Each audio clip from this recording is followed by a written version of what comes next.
Thomas Berry talked about a functional cosmology. A functional cosmology is one that unleashes our zest for life, that unleashes our energy. So if we're going about life just doing things because we have to, or because, we're told to, or whatever, and we're not excited about it, we're not going to get anywhere really exciting.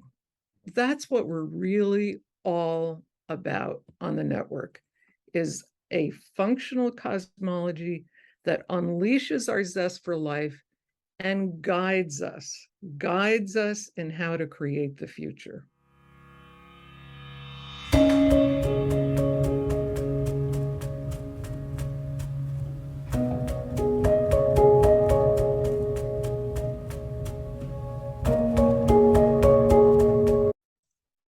Welcome to the Journey of the Universe 10 Years Later podcast. My name is Sam King, and today we're fortunate to be joined by Jennifer Morgan.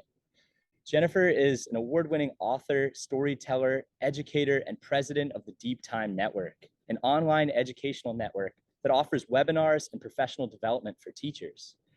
Her Universe Story Trilogy, Born with a Bang, From Lava to Life, Mammals Who Morph, is used in classrooms around the world, particularly in Montessori schools, inspired by a cosmic vision across all levels.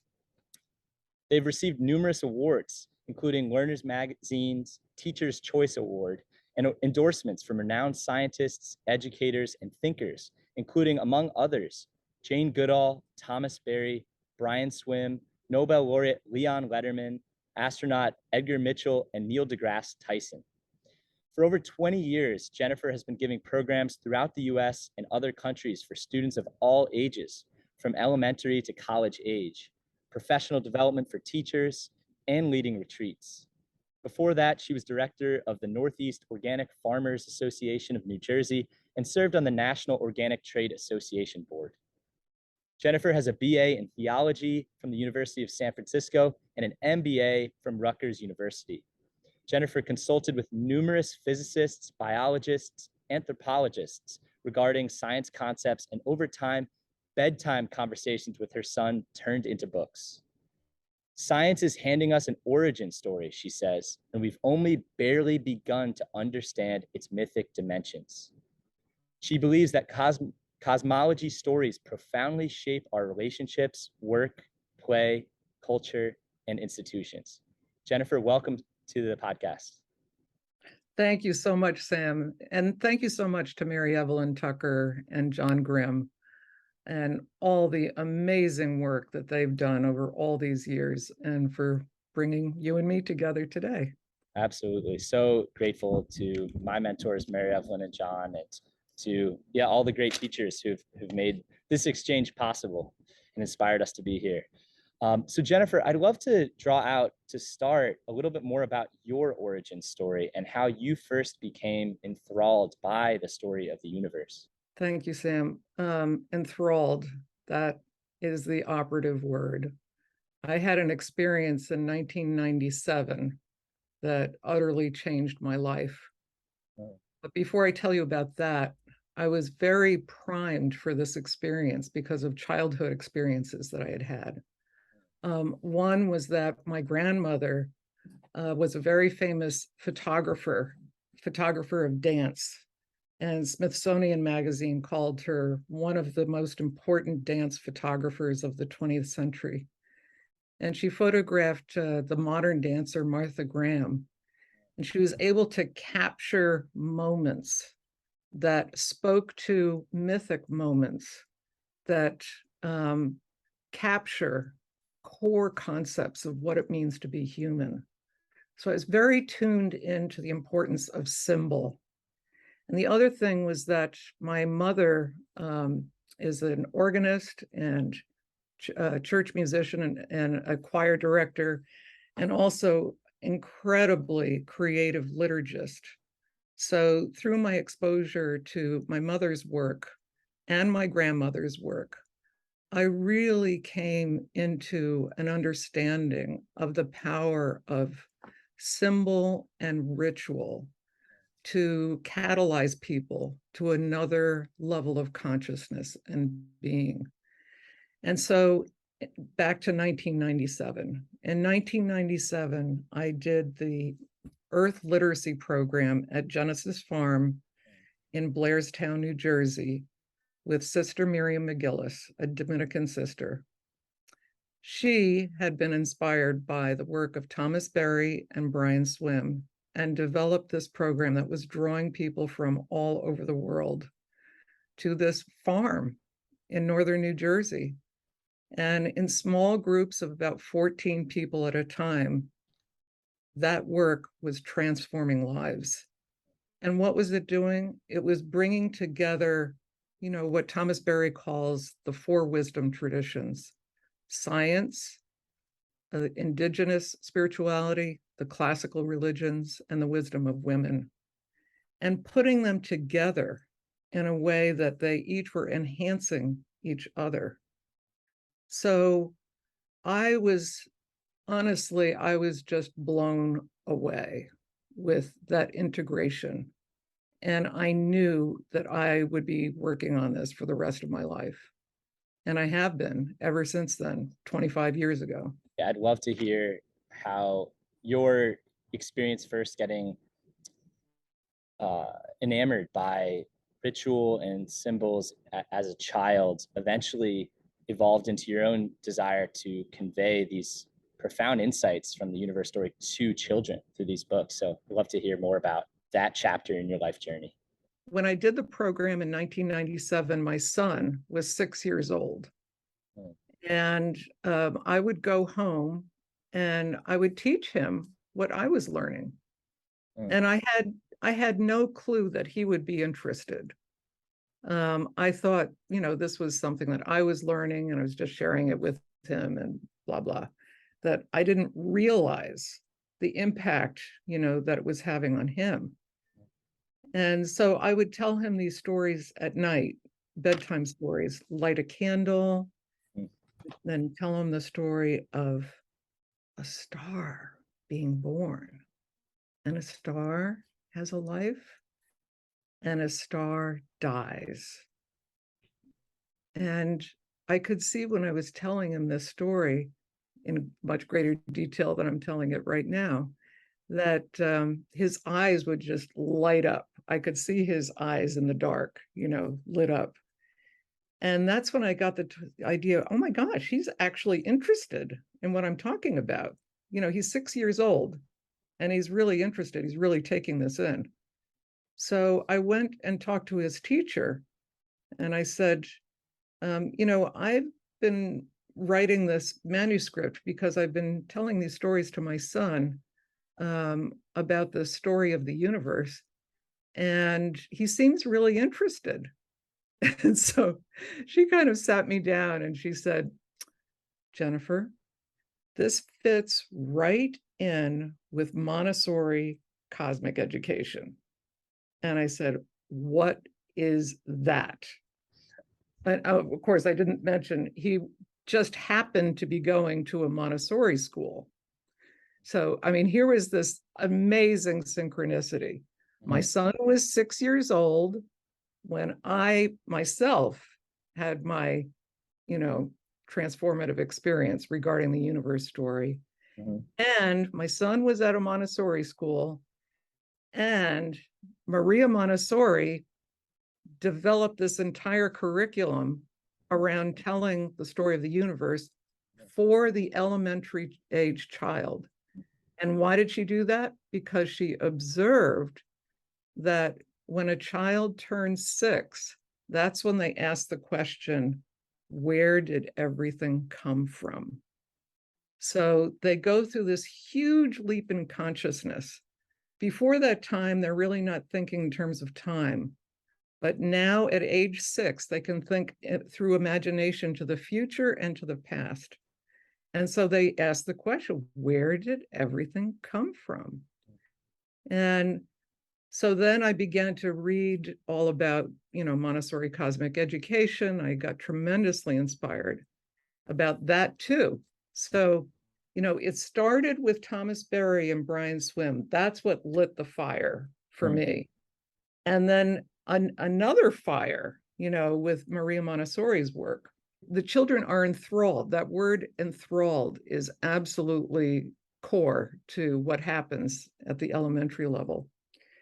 And so once I knew this, I began to really throw myself into writing the books. And then also, I live in Princeton, New Jersey. So I said, you know what? I really want to talk to the scientists themselves so that I can make sure that the science I'm using is the most up to date. So that's when I took 2 classes in cosmology, and I took a class in biology. I took a class in anthropology, and then another one in mammal evolution. And this whole process took 10 years. You know, this was a long, long process of writing the books. So I had all these different levels of working on it. One was the inspiration of, Thomas Berry, Brian Swimme, Maria Montessori. And then there was the level of the science, really, really understanding the science, the broad strokes that, and in a mythic way, understanding the story.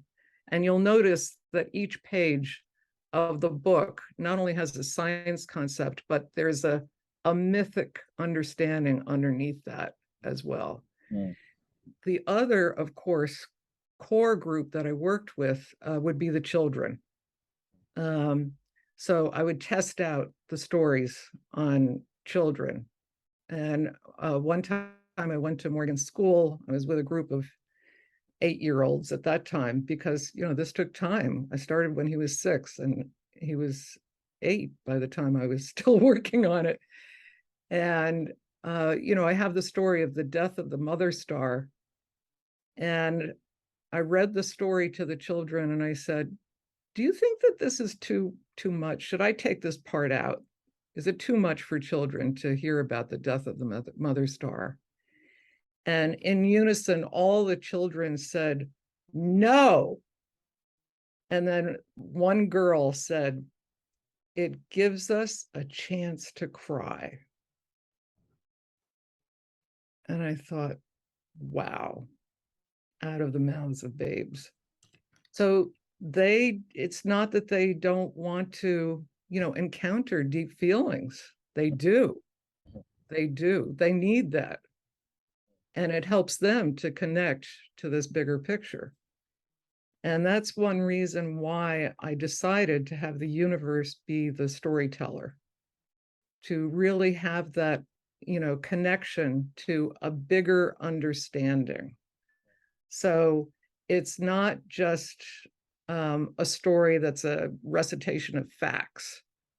There's a sense of subjectivity, what Thomas Berry talked about.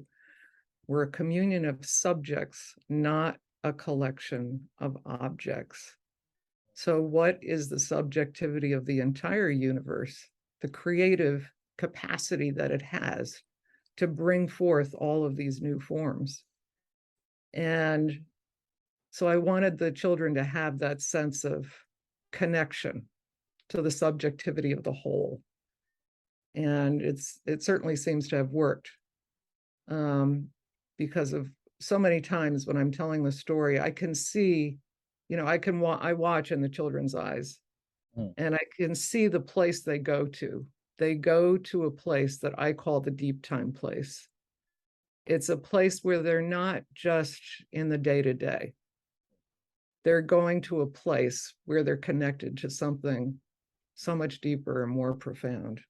I think that's what ritual does, is to take us out of the chronos, or the chronological day-to-day state of space and time, and bring us into this larger context of being. And I definitely experienced that this past summer doing a cosmic walk ritual with my high school students in an environmental science class. And they shared that it was one of the most memorable educational experiences that they've had. And I'm just so inspired by the work you're doing, that's connecting the head and the heart, giving kids an opportunity to, as you say, bring their subjectivity to bear on these great scientific insights of our time, which is so rare in so many different educational contexts, to really let kids reflect on what are these profound insights about the universe, about our common home mean for me? And how does that affect my life? And so I'm curious to hear a little bit more about how you have worked with teachers and presented at Montessori conferences to help galvanize this cosmic education vision that Maria Montessori developed. Yeah, thank you so much, Sam. And that's great that you did the cosmic walk with the high school students, because that's a powerful experience to have them walk, starting at the center with the Big Bang and walking all the way out the spiral so that they really feel, what it took to be here, to be alive. Absolutely. The incredible phenomenon of existence itself. Exactly. We take this for granted, Right. but there's nothing about this that should be taken for granted. Exactly. As you were saying earlier about the death of the mother star, all the breakdown, the suffering that has taken place to give rise to life brings this sense of humility and this sense of awe for, wow, I am the emergence of all of these structures that broke down and reemerged in new ways, that our body is composed of, exploded stars. It's such an awe-inspiring way of contextualizing our own lives. That sense of awe has such power to drive both a sense of belonging as a kind of antidote to the malaise, the depression, the anxiety we see among young people. Yeah, curious to hear you talk a little bit more about your work with teachers and how this educational ethos has been carried out by teachers you've worked with. Yeah. Well, the first thing is for the teachers to feel alive about the story, for them to be totally captured by it. Because if they're not captured, then they're not going to share it with the students in a way that captures them. So, for example, I was giving a professional development program for teachers and telling the story, and then I showed them, did a meditation with them. And this often happens that people start crying, they just start weeping. And they're not even really sure they can explain why. But this one teacher said, she said, why didn't anybody tell me about this? I should know about this. This is like the first time I'm really getting it. And that happens all the time, because we haven't had that integration, the integration of the heart and the mind. It's like you go to science class and you're just supposed to focus on, facts. But I think that's changing a little bit. And, that whole separation and, things like the James Webb Telescope, this is helping. It's helping to break open the way we teach. And, when you hear scientists talk about the images from the James Webb Telescope who are saying that they were moved to tears, when they looked at the images, it opens the door for, oh my God, it's okay to have emotions. It's okay to be blown away. It's okay to be sad. And in fact, our emotions are part of the bigger picture. Our emotions are not something over on the side and separate. So integrating that back in to the whole picture is one of the things that in the professional development, we're doing. And another story about that is, there's so many, but teachers talk about, I have a page in the third book on mammals and specifically primates. And there's one page about how cooperative they are with each other. And then on another page, it's about how they can really be violent. They can be very violent toward each other and maim and even kill each other. And so when that book is read in inner city schools, what the teachers tell me is that the kids want to stop right there and just look at that page. They want to understand it. They want to see that violence inside of this bigger picture of evolution. Like, where did this come from? And so, and then of course there's the part about the evolution of the brain, that as humans, we have a new part of our brain called a neocortex, which enables us to make decisions in a way that our primate ancestors didn't have the capacity to do. So we do have control, but we have to take that moment and really step aside and understand that we have parts of our brains that act very instinctually in a reactionary way, but we have another part that can be thoughtful and can guide us to do more wise things than just, lash out. So as far as the teachers, with the teachers, it's letting them understand the broad strokes of the story. Like, so often, if you look at the way science is so often taught, it's taught in fragments, pieces. Like, you don't get the big picture. So the student just gets all of these fragments, and then it's the student's job to put them together. And that's, who's going to do that? You're just not going to do that on your own.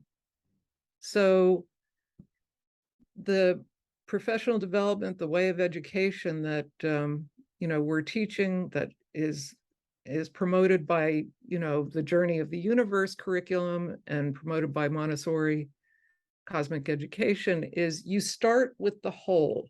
You start with the big picture.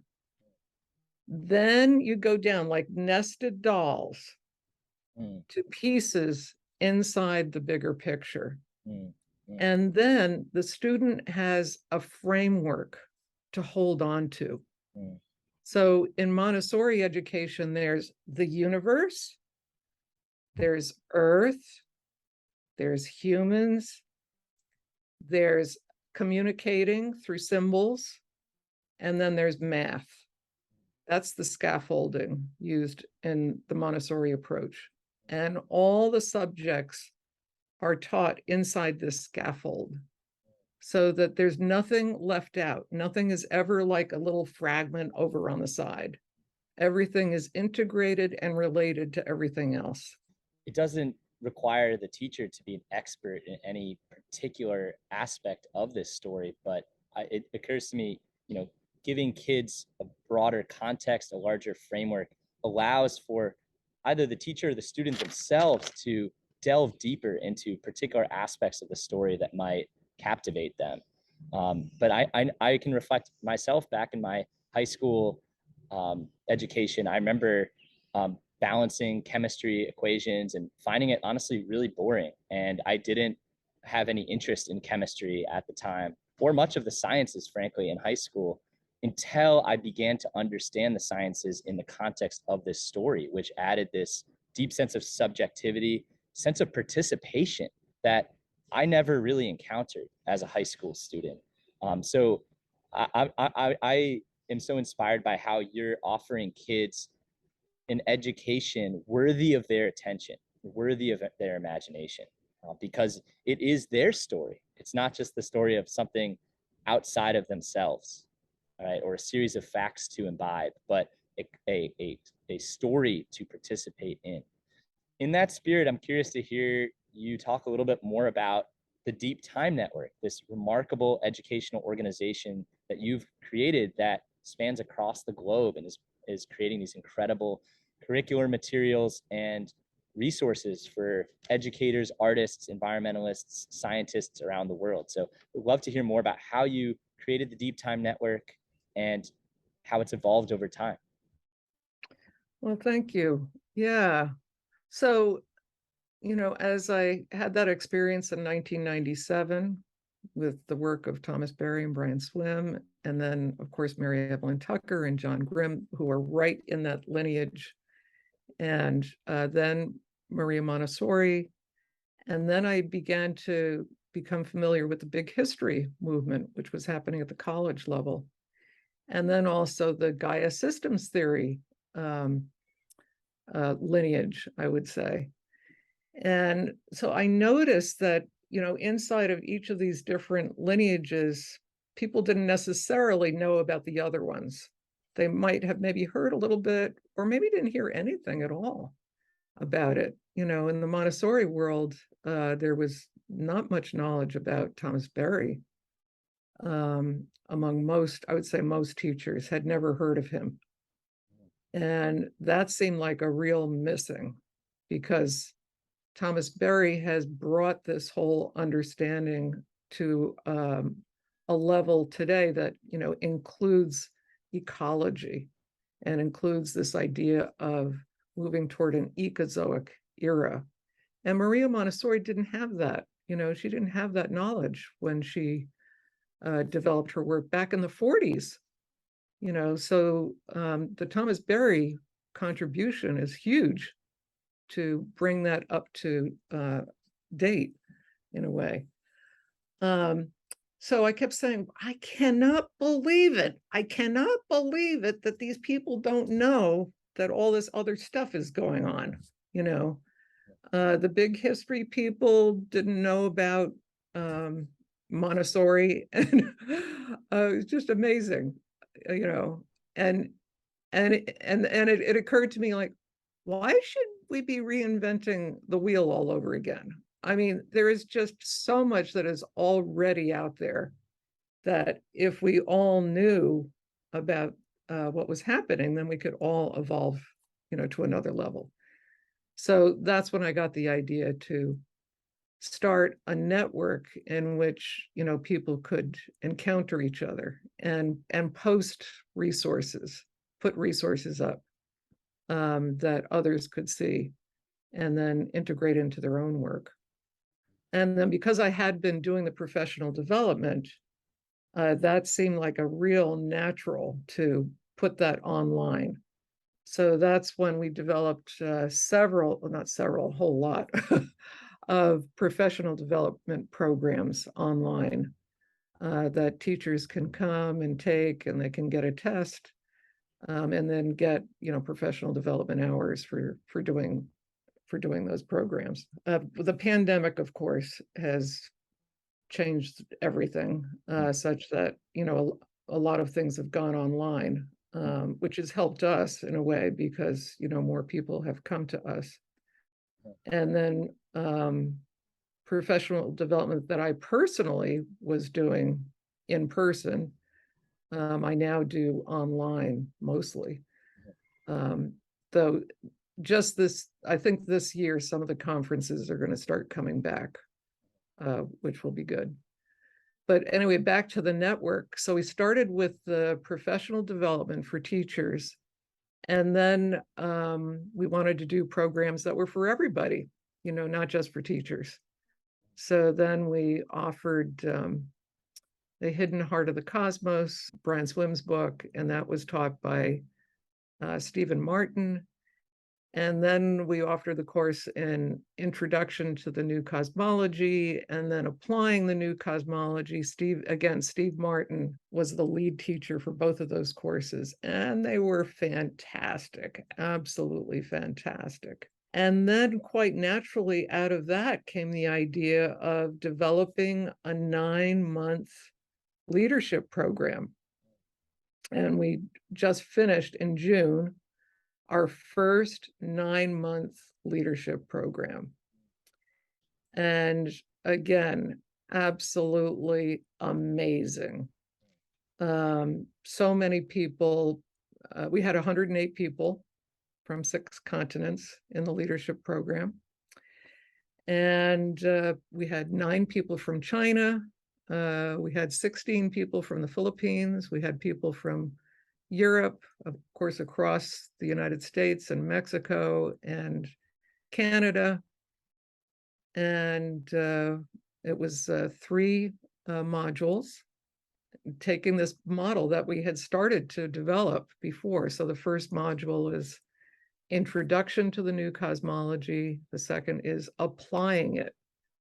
So in applying it, we take a look at how it's being applied in, education, in, for therapists, they're taking the work into their world, that's just a whole amazing, very fertile area. We had, I don't even remember the number, but a whole bunch of, people who were therapists in the leadership program, who were integrating it into their work, and ecology, and then of course policy making. How do you take this frame for policy? And so that was in the application module. And then the third module is the practicum. So that's a deep time leadership practicum where the students do their own projects. And then they get peer support. And then, of course, they get the bigger group support. And now we're creating the next one that's going to start in September. So on September 21st. And we're very excited about it. We've learned so much from this first one. But I would say one of the themes that keeps coming out, Sam, is this notion that people keep saying, I feel like I found a home. Mm. I feel like I found a home. Mm. Yeah. And I've heard that now from so many times. And it was my experience back in 1997 too, was this feeling of, wow, I found a home. I found a home where everything fits. Like all the parts are there. I don't have to leave some part of myself somewhere else. Yeah. And in that spirit of breakdown and breakthrough, and I know you've presented on that topic, it's interesting how the pandemic, in breaking down so many social, economic, political structures and causing so much suffering, has also in some ways expanded the yearning for this kind of network and actually brought more people like me in early 2020 to the Deeptime Network, searching for meaning, searching for a sense of belonging to something larger, and how the Deeptime Network has created this global community. And I've definitely felt that way attending, solstice events and other webinars through your network. And that's also how I met Dr. Sarmeet Kanwal, the Sikh astrophysicist, who I know is teaching an upcoming course on quantum wisdom and creativity. And I had a chance to speak with Sarmeet in our last episode, and I would love to hear a little bit more from you about that upcoming course as well. Thank you so much for bringing that up, Sam. That course starts on Wednesday, August 10th, and it's Quantum Wisdom, Essential Insights from a Revolutionary Science. Mm. And so he's going to take a real deep dive into the science concepts of quantum theory, and then interpreting them in ways that, help us to understand reality in a quite different way. So, for example, causality. And I know he talked about this with you, that in a Newtonian sense, we have the idea that things are determined, that it's a causal relationship between the past and the present, and it's quite fixed, and that there's not much flexibility in there. But in the quantum understanding, causality is more evocative, and it's more of a relationship between the present and the environment and future possibilities. And our capacity as observers, as conscious observers, and our own wishes, our own dreams, our own yearnings are playing a role in what is going to happen. So there's far more flexibility in the system than we ever thought. And everything counts. So it goes right back to Thomas Berry's idea of subjectivity, that the subjective has a huge role. We're not just like these balls bouncing off of each other. You know, what's actually happening on the inside is a driver of evolution, Absolutely. You know, in the last few years, we've seen how much something like a global pandemic can shock our global system and change so much. And it occurs to me too, in reading the April Intergovernmental Panel on Climate Change report and realizing this dire need for profound transformations by 2030 to keep temperatures below 1.5 degrees Celsius warming. We need this kind of imagination and this kind of dreaming of new possibilities for a sustainable future. And I'm curious to hear your thoughts a little bit more about how that idea of following our imaginations, the creativity emerged through these courses can offer a path forward for us at this particular historical moment. One of the important parts of Thomas Berry's historical mission of our time is the importance of shared dream experience. So what did he mean by that? Shared dream experience. That's this shared mythic sense, you know, this shared sense of what we're all part of, and how all of our dreams, all of our yearnings are creating the future. So in the programs that we're developing, we want to unleash that. We want to, and we are unleashing that. We are unleashing that. Is happening big time. And if anybody wants to read the comments, you know, from people who've been in the leadership program, I just put them up on the leadership program description. We've had several elder people in our program who've said, you know, I thought life was over. And then I did this program, and now I'm in action again, because I understand who I am and how important I am and how excited I am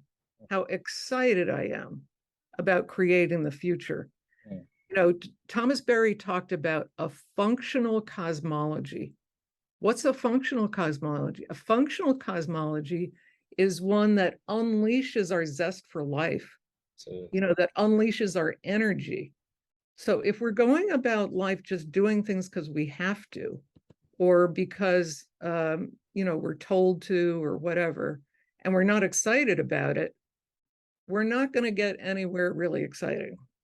So a functional cosmology, that's what we're really all about on the network, is a functional cosmology that unleashes our zest for life and guides us in how to create the future.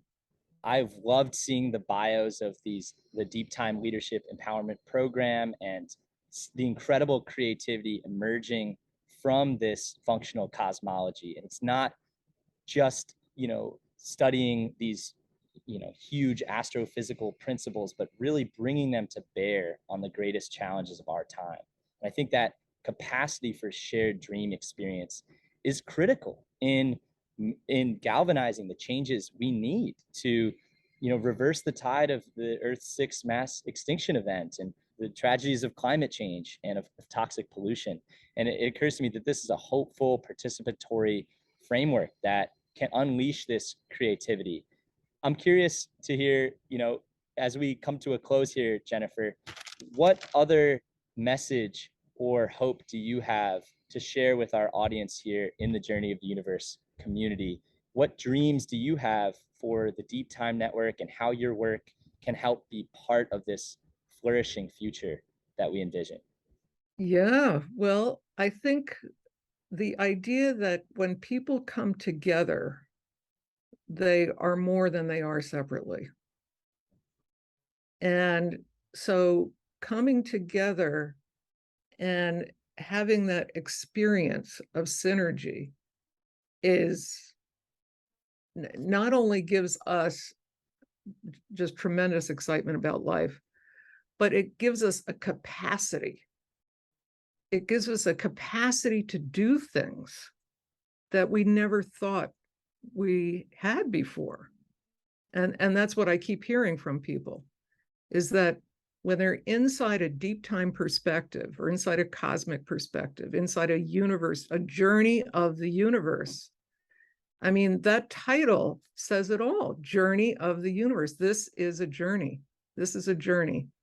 And when we come together and we get it, that we're part of this journey, then we have the energy and we get insights, and we have people to work with.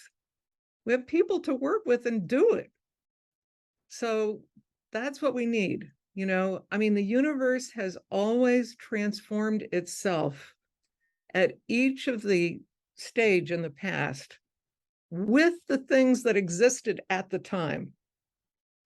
With the things that existed at the time. So the crises we're facing today, we can face those with what we have and know right now. We just need to come together and rearrange the relationships. And that's going to give us this heightened consciousness and capacity, excitement, understanding, and willingness, to go forward and create the future.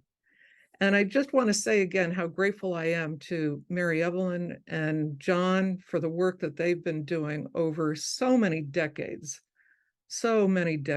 to bring this way of seeing into the world. I mean, it's their resources, your resources, the Journey of the Universe resources are a central part of what we use in the leadership program.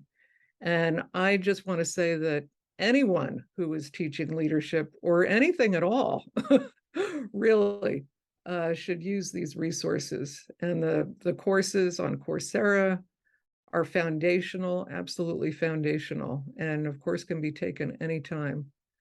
So thank you, Mary Evelyn and John, for all that work. Absolutely. Thank you, Jennifer. And that gratitude is a wonderful note to end on. So grateful to you for all the amazing work you're doing with the Deeptime Network, inspiring folks from all around the world to be partners in this flourishing future that we're all birthing together. So thank you so much, Jennifer, and I look forward to supporting your work in the years to come. Oh, thank you so much, Sam.